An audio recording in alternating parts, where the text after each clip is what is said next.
Il est suspendu. Alors, les populations du Donbass peuvent respirer.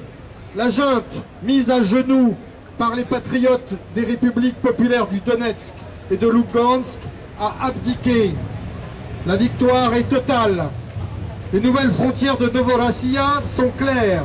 Elles ont été gagnées pierre par pierre avec le sang des patriotes et aussi leur indéfectible volonté de vaincre ceux qui ont martyrisé leur peuple.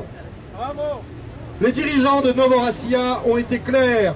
Il n'y aura pas de volte-face de leur part. Les positions actuelles, gagnées de haute lutte, devront être gelées afin de constituer ce nouveau pays.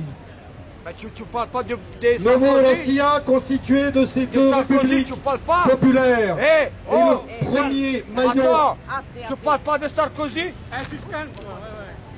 Il est bourré, virez-le. Novorossiya, constitué de ces deux républiques populaires, est le premier maillon d'une grande chaîne qui commence.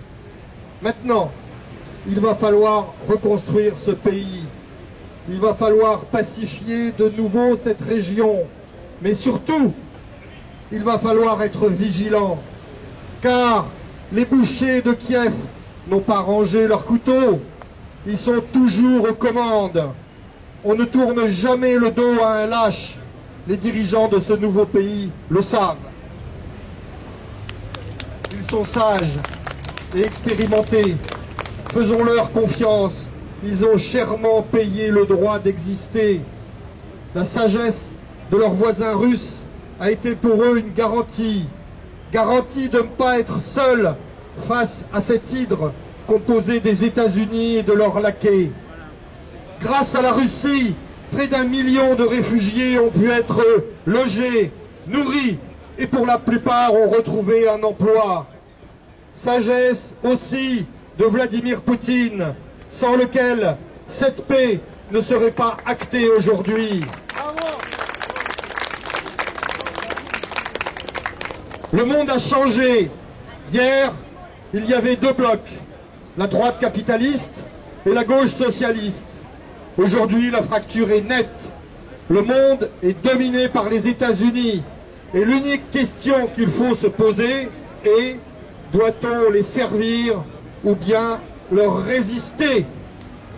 Nous avons choisi la seconde option, celle de la résistance à cet ordre mondial dont le gouvernement français en est un des fers de lance les plus vindicatifs. Au moment où l'exécutif de notre pays ne représente plus que l'ombre de lui-même, au moment où la révolte gronde partout, ici, chez nous, ce régime choisit de renforcer l'alliance contre nature avec les États-Unis. Ce pays, les États-Unis, qui ne vit que grâce à nos faiblesses, qu'il exploite toujours avec finesse. Au lieu de se rapprocher de notre cousine la Russie, on lui assène sanction sur sanction, lui reprochant tous les maux de la terre, sans aucune preuve. Nos gouvernants ne cessent de cultiver ainsi la haine tranquille, de manière constante. Globalement, ils y arrivent plutôt bien, car appuyés par leurs bras armés médiatiques, l'opinion publique est désormais persuadée que le seul et unique fautif dans leur monde, qui ne peut être que blanc ou noir, le seul à porter toute la responsabilité, c'est bien évidemment Vladimir Poutine. Il est l'homme à abattre pour Washington.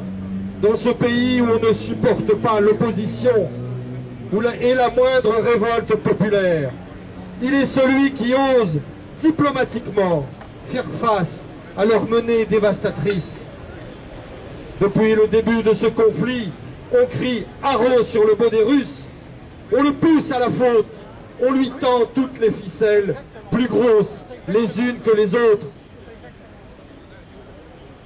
pour que cette gigantesque armée russe rentre en guerre et donne l'occasion aux forces de l'OTAN de pousser l'Europe à la guerre. Car, ne vous y trompez pas, c'est l'unique plan des stratèges de Washington, la guerre européenne. celle dont ils tirent le plus grand profit, comme après la Seconde Guerre mondiale, celle qui leur permettrait de s'asseoir encore plus leur suprématie. Malheureusement, pour leur plan, Vladimir Poutine est un homme sage, doublé d'un grand pacifiste. Il dirige de manière hautement stratégique la destinée de son pays et de ses amis. Cette main de fer dans un gant de velours nous a évité une guerre à l'échelon européen pour cette fois. Sachons au moins lui reconnaître cette qualité. Nous resterons mobilisés sur nos gardes. Nous allons aussi nous structurer mieux et nous organiser pour aider encore nos amis de Novorossiya. Ils en ont besoin. Nous répondrons toujours présents. Longue vie à Novorossiya.